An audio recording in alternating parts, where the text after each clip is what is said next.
L'actualité à Nancy et ailleurs.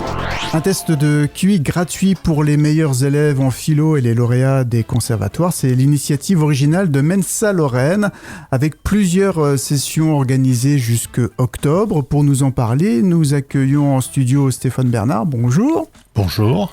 Et Pascal Tchemchak, bonjour. Bonjour. Vous représentez Mensa Lorraine. Alors Mensa Lorraine et Mensa France, même au-delà, c'est même Mensa International, ça existe. En fait, Mensa est une association internationale qui regroupe en son sein donc des HQI, c'est-à-dire des hauts quotients intellectuels, c'est-à-dire au-delà de 130 points de QI. Il y a Mensa France, donc oui. Il y a des Mensa un peu partout dans le monde, c'est un peu plus d'une centaine de pays dans le monde.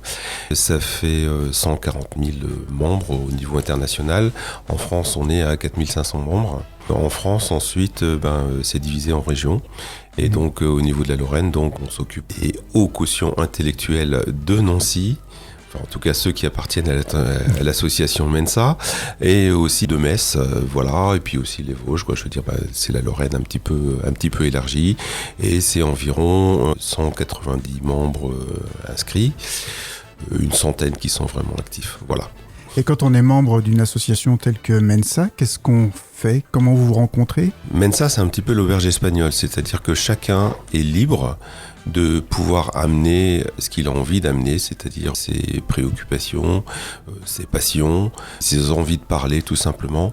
C'est un lieu où on peut se retrouver. Alors on se retrouve, on organise des repas très régulièrement, mensuellement. Il y a un repas à Metz, il y a un repas à Nancy. Mais ça peut être, donc on peut discuter simplement dans une ambiance la plus bienveillante possible. Et on peut aussi organiser des sorties culturelles, c'est-à-dire des sorties pour aller voir un concert, pour aller voir une exposition, ou tout simplement pour faire des échanges autour d'un livre. Ça se fait, on a des ateliers de bibliothérapie par exemple, ou des ateliers de philo aussi. Stéphane Bernard, vous avez connu cette association de quelle manière ? À titre personnel, moi j'ai découvert ma douance à 45 ans et je cherchais à rencontrer des pairs pour échanger sur des sujets assez divers et particuliers. Et effectivement, quand j'ai été évalué, je me suis retourné, j'ai cherché sur Internet et puis j'ai vu qu'il y avait une association qui existait qui s'appelait Mensa. Je suis rentré à Mensa par le biais de l'évaluation faite par un psychologue, le WAIS pour les adultes, sachant qu'on peut aussi rentrer justement à Mensa dans le cadre d'un test d'admissibilité interne qu'on propose régulièrement pour les gens qui ne veulent pas passer un WAIS ou qui ne veulent pas passer par le biais d'un psychologue. Et à ce test-là, en fonction de leur résultat qui ne sera pas, quantifié, ils sont admis ou pas à Mensa et donc pour intégrer cet environnement bienveillant et accueillant pour des gens un peu atypiques et qui ont souvent des sujets, des considérations un peu perchées, comme on pourrait dire des fois. Donc là-dedans, on se retrouve un peu entre nous dans un bel aquarium où on s'amuse bien, où on peut se lâcher. Et effectivement, c'est très énergisant, vivifiant. Et c'est pas du tout élitiste, c'est pas du tout exclusif. C'est juste, comme il y a une action passionnée d'échecs, se retrouvent entre eux pour jouer des échecs. Nous, on aime bien un peu se secouer le neurone, voilà. Voilà, c'est ça. Alors, il y a une autre chose aussi, c'est qu'on organise aussi tous les ans, on a ce qu'on appelle des universités d'été, qu'on appelle des LUD. D'ailleurs, donc LUD veut dire jouer. Et donc là, on a la possibilité d'assister à des conférences sur la neuroatypicité. Neurodivergence. Voilà, sur la neurodivergence, mais aussi des sujets complètement loufoques, je veux dire, qui au premier abord n'ont rien à voir avec la surdouance. Et puis finalement, en creusant un petit peu, on se dit, oui, mais finalement, c'est intéressant, pourquoi pas. Et puis on peut trouver aussi d'autres terrains d'application par rapport à ces théories qui sont avancées. Et ça peut être aussi des ateliers manuels, quoi. Je veux dire, ça peut être aussi des ateliers de peinture, des ateliers de sculpture, de modelage, des ateliers de jeu aussi, parce que c'est important le jeu, ou des ateliers d'échecs aussi, parce qu'on fait aussi des concours d'échecs. Voilà. Donc voilà, on voit plein de choses. Plein de choses, vraiment. C'est ouvert tous azimuts. Il faut savoir, les HQI, en fait, n'ont pas de tabou.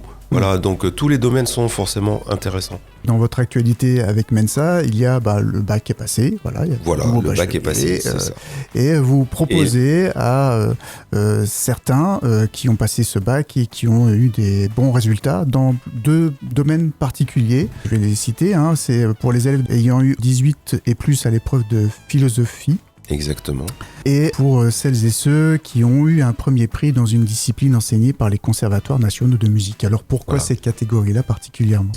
Parce que dans l'esprit des gens, traditionnellement, on pense que les HQI sont forcément des matheux ou des scientifiques. Ce qui peut être le cas, c'est vrai. Mais ce n'est pas exclusif, c'est-à-dire qu'il y a aussi des gens qui sont doués en lettres ou dans d'autres matières.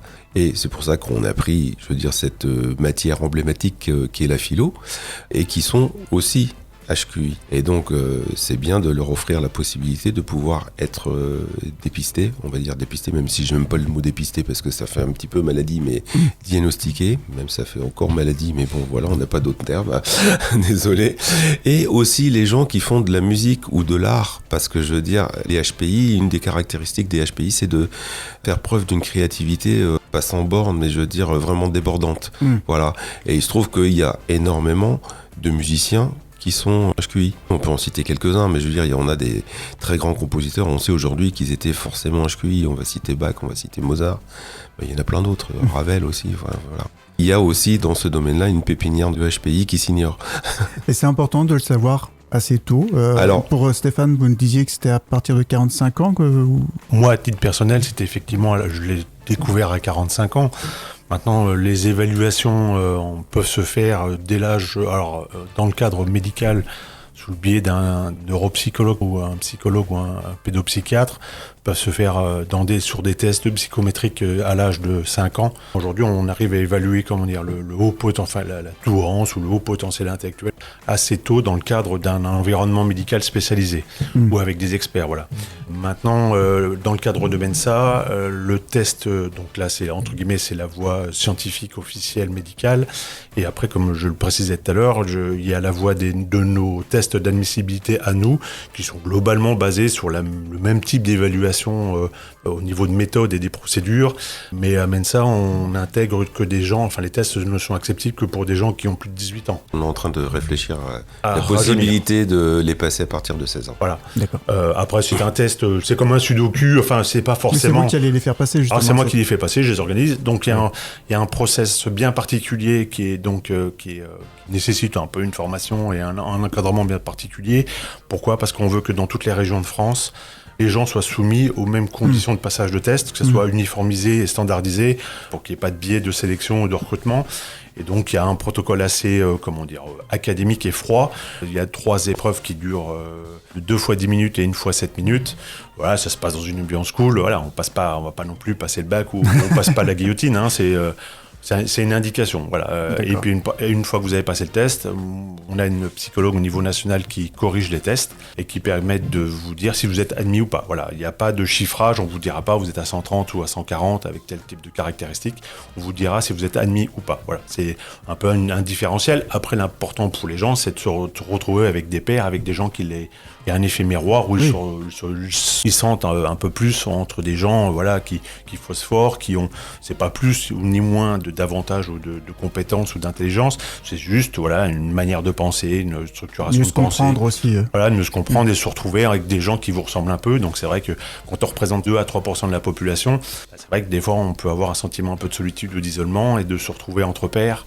C'est très humainement gratifiant. Gratifiant, voilà. Et je voulais revenir justement, vous de posiez la question de savoir est-ce que c'est important d'être détecté tôt. Moi personnellement, j'ai été détecté à 62 ans. Donc ça fait 3 ans. Voilà. Et mon fils, lui, a été détecté à l'âge de 5 ans. D'accord. Il y a une trentaine d'années. D'ailleurs, on a détecté mon fils sans se poser la question de savoir si les parents l'étaient ou ne l'étaient pas. C'est souvent le cas aussi. D'accord. Parce qu'il y a un petit caractère d'hérédité quand même. Et à mon fils, à qui j'avais posé la question, on lui dit mais voilà, maintenant que tu sais que tu es surdoué, qu'est-ce que ça te fait ? Est-ce que tu as envie de sauter une classe ? Il dit non, maintenant que je le sais, ça va aller beaucoup mieux. Et il a fait une scolarité remarquable, mais ça permet de prendre du recul par rapport à son état, et par rapport à ses possibilités, ses habilités à apprendre.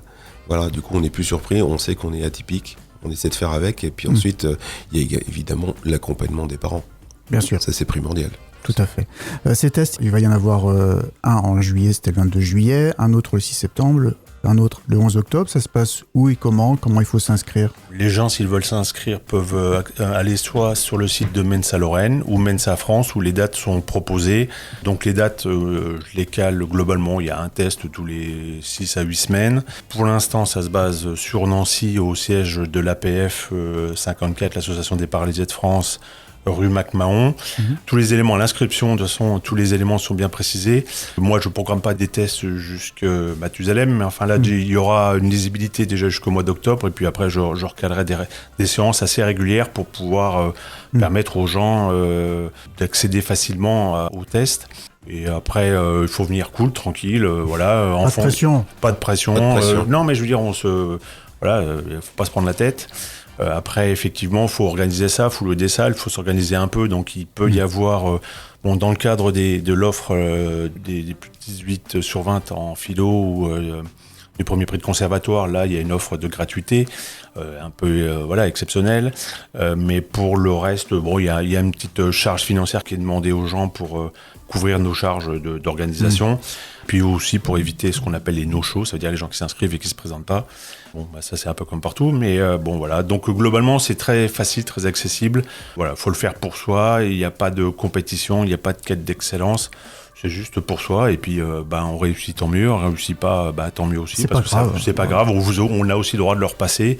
Tout se joue pas à un moment donné sur un test, et que voilà, ça donne une partie du prisme de votre réalité, mais c'est pas entièrement vous, quoi. Voilà.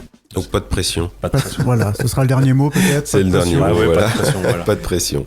Et redonnez peut-être le site mensa-lorraine.fr. Exactement, On c'est trouvera ça. toutes les infos et tout ce que vous faites Tout à fait. aussi. Voilà. Ok. Et on vous attend. Très bien. Bienvenue à tous. Merci à vous beaucoup. deux. Merci. L'actualité à Nancy et ailleurs. C'est sur Fudget.